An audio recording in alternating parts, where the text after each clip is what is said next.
আজকে আমরা গেছিলাম রানাঘাট বইমেলাতে। তো শুরু থেকে বলি। সবার প্রথমে আমরা সাইকেলে করে বেরিয়ে পড়ি।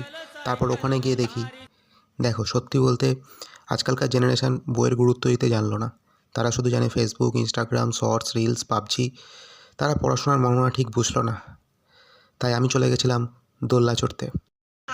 কিন্তু আমায় দেখে পাশের কাকিমা বলে উঠল, মন হয় না, দেখে না কেউ, মাজা ভেঙে পড়ে থাকবে বা একদম মাথার ওপর বাজ পড়ুক না। এই কথা শুনে মনের দুঃখে আমি চলে যাই আর্ট গ্যালারিতে।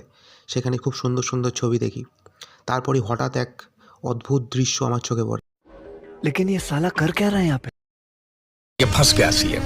এ এক বিরল প্রতিভা যা কম বেশি সকল মেয়েদের মধ্যেই লক্ষ্য করা যায়।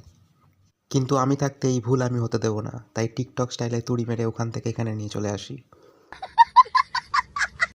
ওরা ততক্ষণ মন দিয়ে বই পড়ুক আর তুমি চ্যানেলটাকে সাবস্ক্রাইব করো।